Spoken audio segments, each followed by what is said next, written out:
Okay, so today I'm going to talk about brooding solutions during extreme cold. And when I'm talking about extreme cold, I'm talking about when we start getting into the negatives. And I'll share some things. But to set this up, I want to talk about poult quality, because brooding and hatching of eggs are, I think, intertwined, particularly in the first 3 days. And I'll explain that to you here shortly. So with that said, let me start my timer so I can keep on track. Okay, hatching and brooding process is only as strong as the weakest link. And that means, we got to start off with a good quality egg. I was a breeder guy for 15 years, and I know, I've been on both ends of this thing. Also having consistent, incubation of the hatching process. Support the poults by having what they need, in the processes. They just don't come out of an egg and show up at your farm. We have to process them, we have to hold them, and then we have the transportation element of it. I'm not going to go into detail about that today, but it's just all part of it, and all of it is supporting to getting this bird on feed and water as soon as possible, and that is the critical point that I see in brooding and getting performance. And then last of all, have a brooding facility that does not is affected negatively by temperature and high winds. Okay, and I'm gonna share some stuff with you that I've worked with guys in not so much in your part of the world, but Minnesota, North and South Dakota, and those type of places very regularly that have really showed us progress. So let's start with the first thing is the hatch window. So when these poults come out, they need to come out on time, and what I mean by that, so the hatch window is when we're looking at to see when we're going to pull the hatch. If you go in there 36 hours prior to the hatch, they shouldn't be more than 1 or 2% of the birds out, because if a lot of birds are out, then we get into a situation where we can absolutely have dehydration, and that's not a good thing in cold weather. The other part of 24 hours prior to the pull, we should only see about 15% of the birds out. And then at 12 hours before the pull, we should be around 95%. This is really important because it has a lot to do with the quality of the poults that come out. So it's the goal of every hatchery to want to have a quality poult. But what we've found is over time that eggs that are exposed to high temperatures over 100 degrees during the incubation hatch period tend to have a higher percentage of yolk sac. And for a long time, when I would see yolk sacs like what we see in front, I thought they were infected yolk sacs. But no, what they really are is the process of being overheated. And as you can see, our goal, the yield on this particular poult was 25%. Our goal is not to be more than 11%. So why is this important? Well, what we find is birds that have large yolk sacs are prone not to want to eat and drink, and they're really prone to flipping over. So that's one element of this. So what we want is we prefer to have yolk sacs that are smaller. The body ratio, yolks ratio, in this case was about 8%. And what it tells us is that these birds were not overheated, the shells weren't overheated, and the body temperatures were around 103 degrees. Okay, so these birds were not stressed. So these birds are prepared to eat and drink. And this is a flock that's just been placed. And I'll talk a little bit about this, but one of the things I like to do is use paper underneath my nipple lines.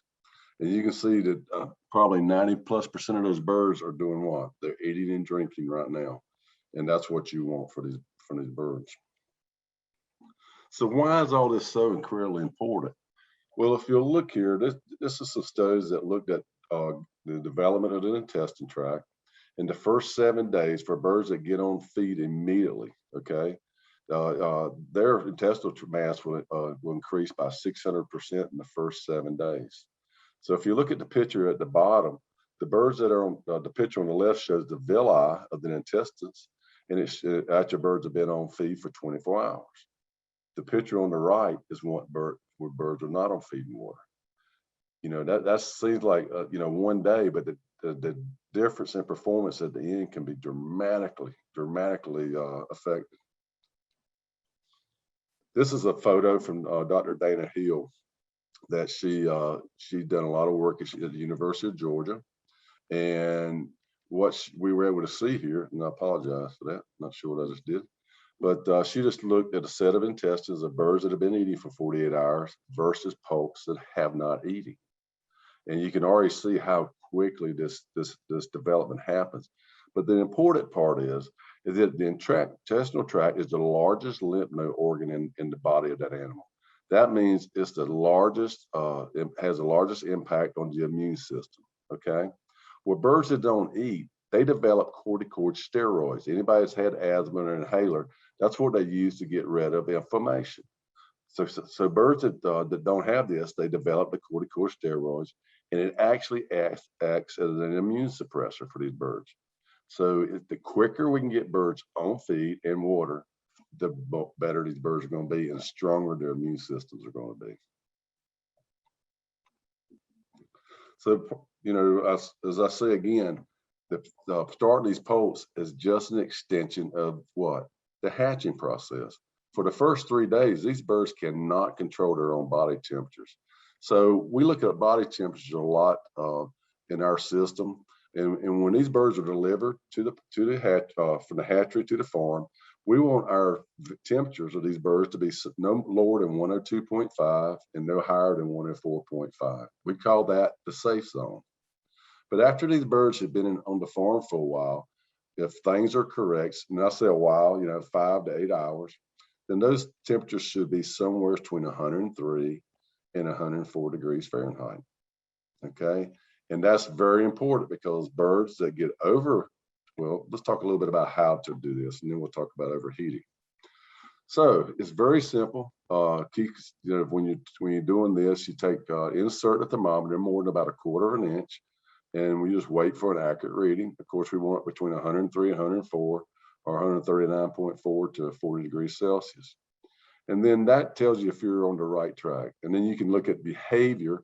You know, if the birds are huddling, they're too cold. If they're panting, they're too hot. If they're open winged, they're too hot. I mean, but you know, people ask me all the time, how do I know? This is simple. You can go to any pharmacy and pick one of these up for $15. Okay. So why is this important? There's been quite a few studies done. This was a study done by Dr. Vern Christensen in 2014. Dr. Christensen was at the University of North Carolina State University for a very long time, and his expertise was in hatching, research, and so he was asked to look at the effects by several of our local companies in North Carolina about the effect of temperature and mortality and body weight. And what he found in this particular study, and this was a large study, they looked at, I think it was some 400 flocks over time, is that birds that fell within that 103, 104 degree realm had the most consistent 7-day mortality. They also sampled these birds for body weight, and they also found that these birds gave us the most consistent body weights. So the take home from this is that cold poults don't perform very well. Now you'll see here that, you know, there's some poults that go over 104 degrees that actually do very well. But the real tipping point is around about 105 degrees, okay? So if you look in this example, these poults, I remember very well the day I did this, and these poults were very warm. And you can see that these birds are on the left, you know, they've got very red hocks. And this picture doesn't show it, but you can actually see the tinning in the side. So these birds are not just hot, but they're starting to get dehydrated. And heat will dehydrate birds very rapidly. So will birds that are cool. So here's an example: bird that's too hot, and you can see proper temperature. There's a very distinct. I hope you can see it on your screen.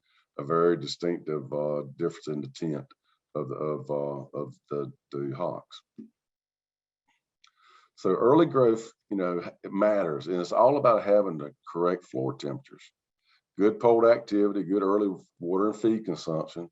And how does this affect performance? Well, it helps develop what? The early gut health. We just talked about birds that get on feed earlier have the better opportunity to just kick their system off for a good immune system. This is just like here, supports a strong immune system. And for commercial turkeys, we do a good bit of vaccination, HE vaccinations and stuff. And it's really made a big improvement in a lot of people's programs of making their vaccinations more successful, because these birds are in better shape and their immune systems are up to the task of accepting this. And above all, it affects the finished results. I do a lot of different things for hybrid, but I spend probably 75% of my time helping people learn how to start the poults in the first 3 days. And I can tell you, I get results back from from people, and they will tell you it affects their bottom line at the end. It absolutely do. You can't undo it. So what do you think early growth affects the bottom line? Here's an example. If you got a 55-gram poult, at the first week, they will increase their body weight by 65%. That sounds incredible, doesn't it? The next week, 58, next week, 48, 42, 34. So, and that percentage goes down every week, even though the birds get larger and larger. But what I'm trying to emphasize to the audience is that they never go faster than they do in the first week. And the sooner we can get birds on feed, they're going to have that development that is so crucial to having proper health. So now, this is what I came here for. How do we prepare for harsh conditions? Well, this is a morning of a poult placement that I made here in 2019. Was in the northwest corner of Minnesota, right on the Canadian line. And this is, I took this picture of my the vehicle I was driving, and it's actually minus 36 Fahrenheit. So that's minus 38 degrees Celsius. And on top of that, the wind chill was a mighty minus 70 Fahrenheit. I think it was worse, honestly. But it was so bad, it took my car an hour and a half of just preheating just to move off the cold. And so at this time, I'm a big proponent of open house brooding, which I'll share with you in a moment. And they had been doing rings, and they wanted to back out because they wanted the bigger rings, and they was like, "This is crazy."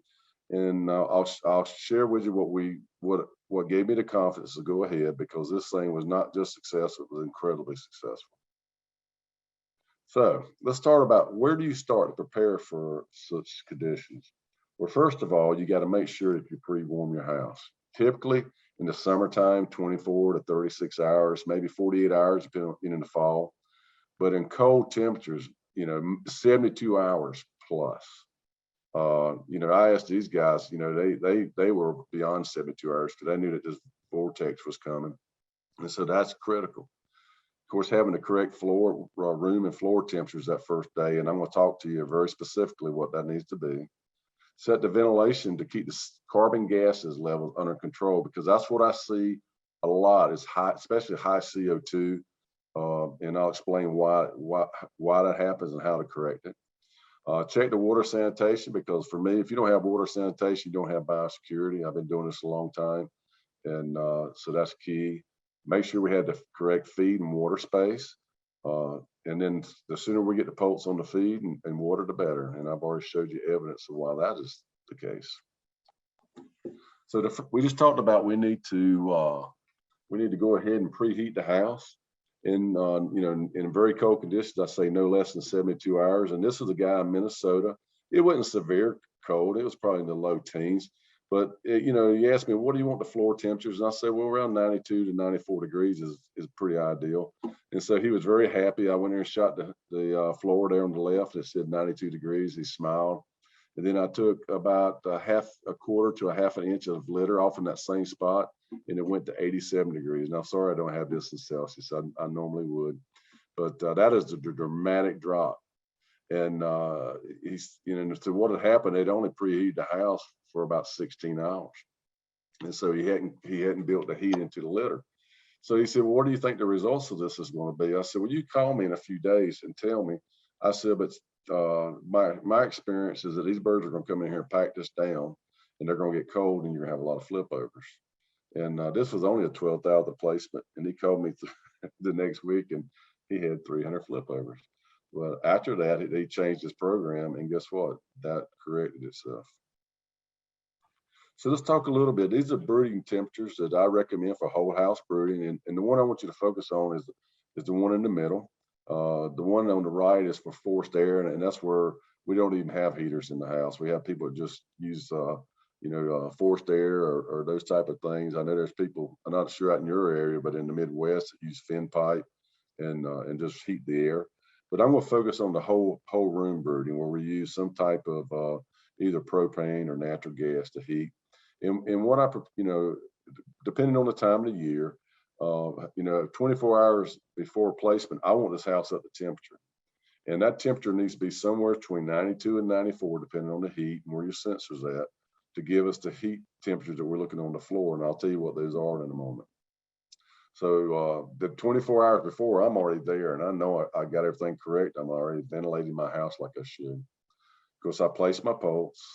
And then the key to it is having your house secure enough that by day 5, I'm at 88 degrees or 31 degrees Celsius.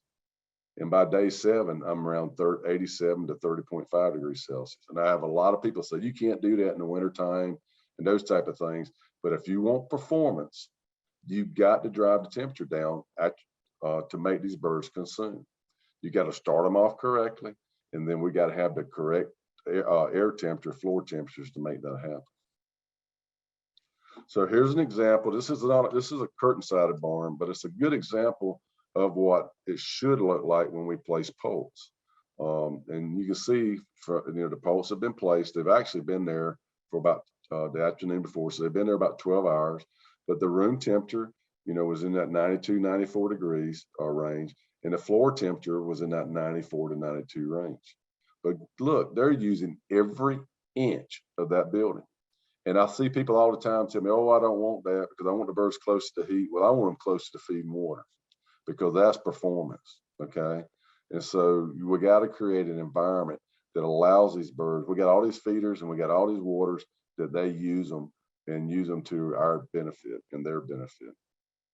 So here's 2 examples of what I think is absolutely the ideal floor temperature to start poults. And I mean, when I say over the world, I've been all over Europe, North and South America, and it unless something's wrong with how we hatch the poults, this is a winner every time.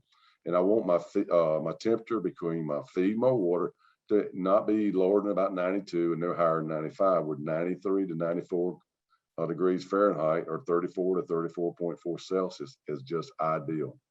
And you say, well, boy, that's really tight. But guess what? These birds just came out of an environment where just a few tenths of a degree of temperature or humidity makes a huge difference. So how can you put them in a barn that's 4 or 5 degrees difference from side to side, end to end?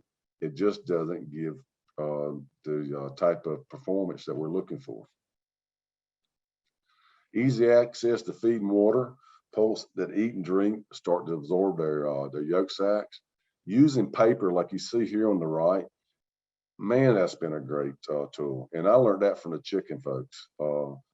Back quite a few years ago, we were doing a project with cocci vaccination. And what we found is that our litter was too dry for the cocci to replicate. So we did what the chicken guys did and put the paper. But what we realized is that the birds were eating and drinking so much more immediately.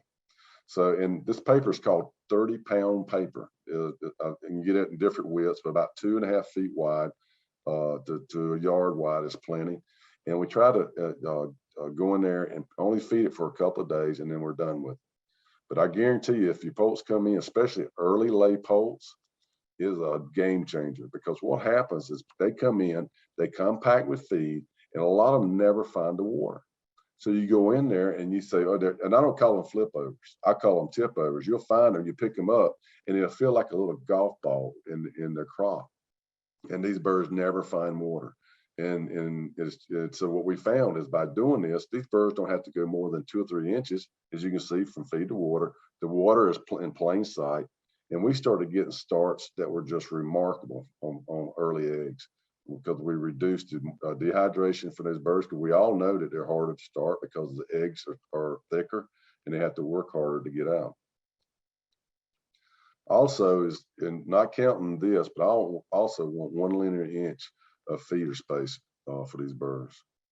The other challenge we have when it's really cold is the humidities are really low. This is one that I found just looking through my phone, but I've actually seen them a lot lower than this. So if you, that's why I talk about the birds from the hatchery. They can't, you don't want them dry. Okay.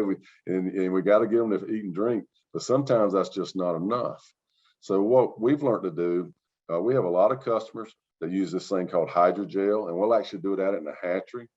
But there's another product, and I have I don't advertise for people. These are just products I know that work. There's other ones, but this product here, what the guys are using here in Pennsylvania called Hydrate, and they'll just take it. If they see a flock that's dry, or they know that they're going to be next day, they put it right there on the paper and start them right off on it. And it has been incredible. They get their poults from us in Beersford, South Dakota, and they come all the way here to this region of Pennsylvania. They're on the truck 22 to 24 hours. And they've had phenomenal starts. They had 2 months out here where the starts were around a percent. I couldn't even believe it on Tom's, but they made this a big part of their project. So anyway, there are other products. You talk to your vet or you feed people. This is just two that I'm familiar with, and it's worked, I think, well. So how do we accomplish this? Well, first of all, you got to have a tight house, okay? And I'm pretty passionate about ventilation. But one way of measuring to know how tight your house is by taking a magnet helix, which measures static pressure. And you put your hose outside on the high pressure side, and you close everything as tight as possible. That means your doors, your seals, your curtain, or you guys probably don't have curtains, but your vent doors, everything as tight as possible. And you run 1 CFM per square foot of air. So it doesn't matter how big the house is. It can be 60 by 700 or 50 by 100. But it's all about the amount of vacuum put on the house and taking that measurement, okay? So let me show you what that looks like. This is a chart done by the University of Georgia, where they looked at a 20,000 square foot house and they type tested it. And so you can see by looking at the static pressure, they can tell you exactly how many square feet of cracks there are. The bare minimum that we say with an old house that we're retroing is at least a finished 15 static pressure, and that gives us 11 square feet of cracks. That's still a square meter. That's still a lot of cracks that you got to supplement for. So our goal in building new houses is to build them tighter and tighter. So it's not unusual to see a house that's 25 or 30 on the static pressure, meaning there's only very few cracks in the house. And the less cracks you have in your house, the better control you have over your airflow. So we're going to find out who and what is robbing our heat, and we're going to stop them. First of all, we look at our side curtains, our vents. Vents can be a bad contributor to it, depending on how they're made. Knee walls, and all these places that allow these cracks to come in creates two things. One, they chill the birds, and they make wet litter. Here's a farm a brooder house I was just working with this past summer, and these guys struggle with wet floors. Well, guess what? They need to go around the bottom of the brooder and seal all that. So they can't just heat the house for, they got to heat the house because they're bringing in all this additional air into their house. It's very expensive, and it's not good for the birds. Fans are notorious for causing a lot of problems. And this is actually up in that area that I was telling you about. And it was probably below zero. I know it was below zero when I took this picture. But what I always tell people, we were using the fan on the left, but we weren't using the fan on the right. Okay. So what you got to do is you got to seal it. And a lot of times what I'll do is in this case, I'll just take plastic and put it behind it. Because if you don't, it's just a stream of air all the time. And guess what? That robs you of heat, and it makes the birds feel colder than they actually are. Here's another scenario where they actually have these nice little petitions made, and they're very easy to put up. So it's extraordinarily important because it robs you of your heat and your BTUs, which we're getting ready to talk about here in a moment. This is just an entrance door to a barn, and people when I went to do this barn with these people, it wasn't even on their radar. And I walked down to that barn and I put my hand there, and then I took a smoke emitter, and everybody's like, "Well, what's the big deal?" And I said, "Well, look." And then I stepped back. That's the beginning of the ring for the birds. And when they place poults, those heaters couldn't keep up. So that they burned a lot of fuel. The birds weren't comfortable. So those were things that we had to fix so we can be able to maintain our temperatures in these lower harsh conditions. Indoors are notorious. Here's one. It just filled up the barn. You know, it's pretty easy fix. Go to Lowe's. I've done it so many times I can't tell you. I just went and fixed it for growers. You know, because I got tired of seeing it. You know, it's a pretty cheap, quick fix. Airflow is everything when it comes to comfort for these birds. So, you know, when you're bringing the air in, it needs to be brought in a way that's structured, where the air just, like say, we already talked about all these gaps and things that we have, but we need to be able to bring the air in properly, like we are in the bottom, so we can not draft the birds so much. Okay, so typically we have to put the air under pressure through inlets to get it to mix and blend. And why is that important? Well, for every 20 degrees, we increase the temperature of the air, the humidity goes in half. So if you look over here to the right, it's 40 degrees outside, and I know this isn't, you know, sub-freezing, but it's the same thing. But it's raining outside. If I bring it into the house and I get it to 60 degrees, that humidity went from 100% to 50%. And then it went down to 25% at 80 degrees. That is dry air. This past week, I was in a barn when it was minus 16 outside and the wind chill was 36. I went into a barn that was the humidity was 75%. We adjusted the vents, had to close the vents to get this pattern using 1 CFM per square foot. And we took 6 different barns using this from the mid 70s, and we were able to get all but one under 60%, which is our goal. And it was incredible. The one that we couldn't get, the problem was with the vents for freezing. So this is a very effective technique. Also, you can expect to reduce your heat demand by 25 or 35%. That was the first thing that those guys noticed in the first house we did. All the heaters were running continuously.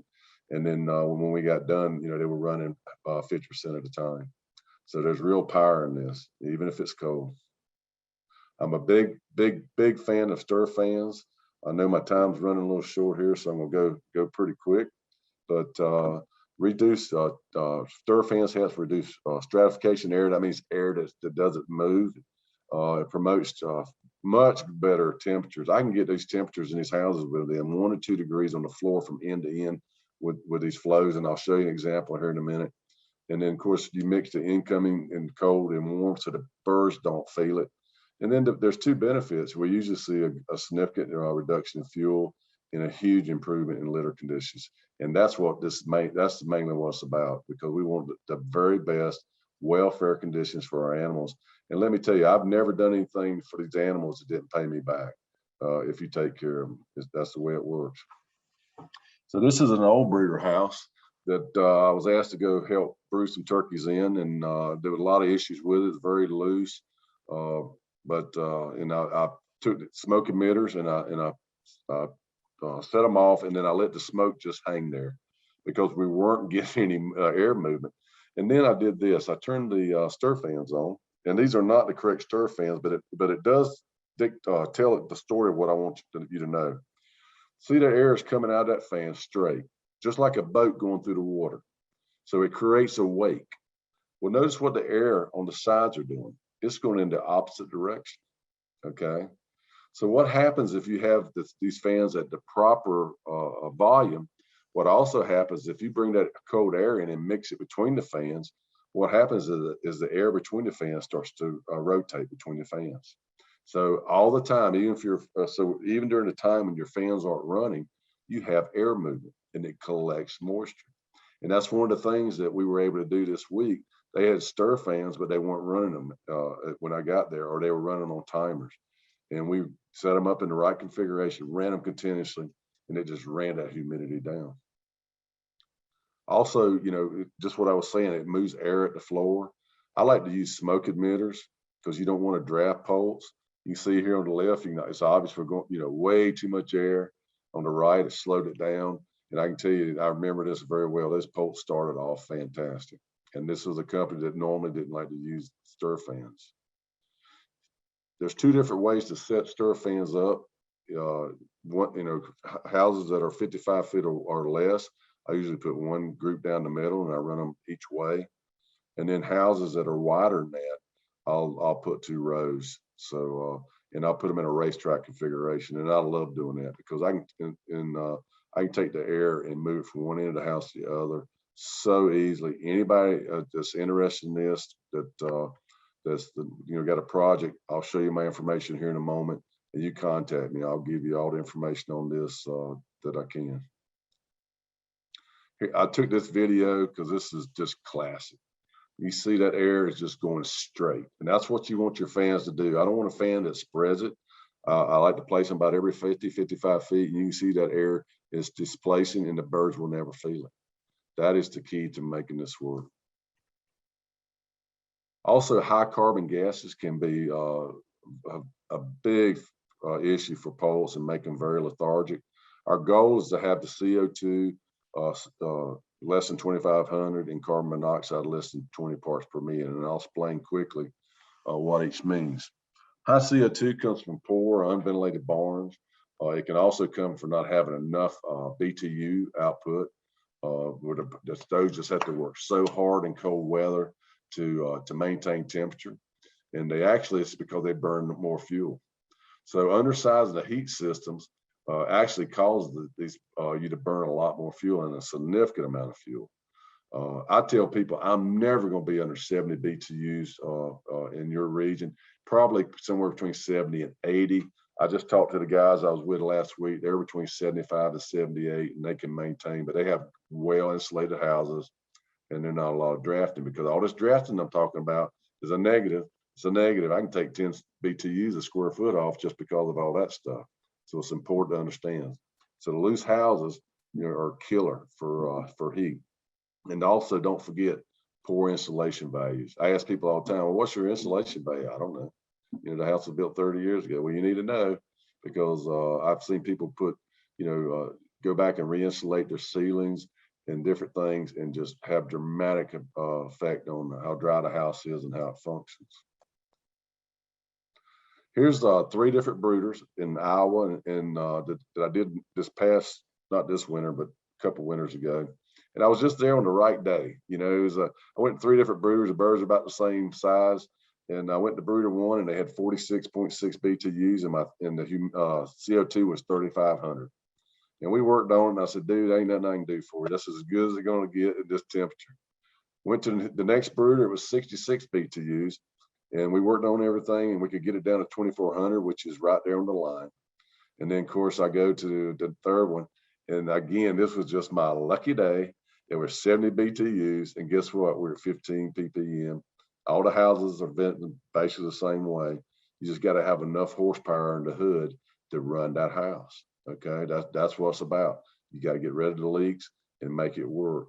Because I guarantee you, that guy down here with half the heat, or nearly, he's burning a lot more fuel, and he's not getting the performance. Guess what? The performance, when I look at the ranking of these farms, barn 1 was the worst, barn 2 was next, and then barn 3. Because the uniformity of barn 3 was so much better. Okay, getting close here. I know. So this is when I first started with hybrid, I've been working with this for a good while in my own operation. And this just is an illustration of where I put a monitor in there to show CO2 levels overnight in the barn. And I knew this was a loose barn, but I was trying to show the grower that you need to tighten your barn up. So during the day, it's bebopping. That yellow line is 2,500. And you can see what happened at night. It's going up. And then he tried to ventilate his way out of it, and it spiked. You can't do it. You just absolutely got to bite the bullet, tighten the house, put the heat in it. Carbon monoxide, pretty simple. It's very dangerous for people, so it needs to be checked, but it's just heaters not burning correctly. So if you see heaters where you see them up here, this quad heater, I love quad heaters, but see all that black soot, so that's a no-no. An old pancake, all this yellow, that's a no-no. And so at least once a year in the fall, you need to check them. I actually went to a customer 5 years ago, and we had a barn that was 340 something. I didn't even know what that meant. It means you die in about 2 hours if you don't get out of there. So I felt good about that one, because the guy, his family and him have been getting really sick. So, it's a long run for the brooder, for poults. It's all about having the correct floor temperatures to make it work. Preparation is key. adequate feed and water space and presentation. I'm a huge fan of the paper. I just can't tell you how much. Having adequate heat. Again, I can't stress that enough. If you got high CO2 and those type of things, you need to look at it, because it's not just having on paper you have enough. It's that they're functioning correctly, and you don't have a lot of distractors like we talked about. And then having that tight test with that good airflow will save you a lot of money in that performance. Because our goal is our floor temperatures, and I'm just going to hit the end here. 93 to 94 degrees across the feed and water is ideal and will make you money. With that, I thank you so very much, and there's my information if you want to contact me. You're welcome to anytime, and I'll take any questions if there's any time left. Yes, we've got a couple of minutes for questions, so maybe if we can keep our answers pretty brief. I've got 2 or 3 that have come in already. Let's start with George's question. Just wondering a bit about using body temp. If chicks are of poor quality and fighting YSI, for example, that if you cool off those colts, if you target a 103 to 104 body temperature, similar to maybe humans having an elevated temperature when running a fever, have you run into that at all in terms of your temperature measurements? Well, I can't say that I've looked at it that way, but for me, if birds come in and they've got a stress, yeah, absolutely. That first day, I'll give them additional heat, but I'll only do it for a short period of time. Like I'll give you an example. The day that I played that picture I showed you with the 36 minus 36. The colts came in a little bit on the cool side. They came in on average at 101.5. So I asked the guys, I said, what would you normally do? And they said, well, we just jack the temperature up like 98 degrees. And I was like, no, we're not doing that. We actually increased the average temperature across the floor to 95 degrees Fahrenheit, which is, I think, is the tipping point, not over 96. And we did that for about 7 or 8 hours. And then we brought the temperature back to the normal range. That warmed the birds up without dehydrating them and put them into flip mode. A lot of times you see birds come in cool, people overreact, and then they'll turn the heat up, and then they'll have hundreds of flip overs and dehydration. So just keep that in mind. There's a way to handle that, and that's how I handle it. Good advice. All right. Well, Frank is wondering, would you start birds in dry barns at higher than 94 Fahrenheit, or do you stay at this temperature independent of RH? It depends. It depends on the farm. The floor temperatures, the floor temperatures.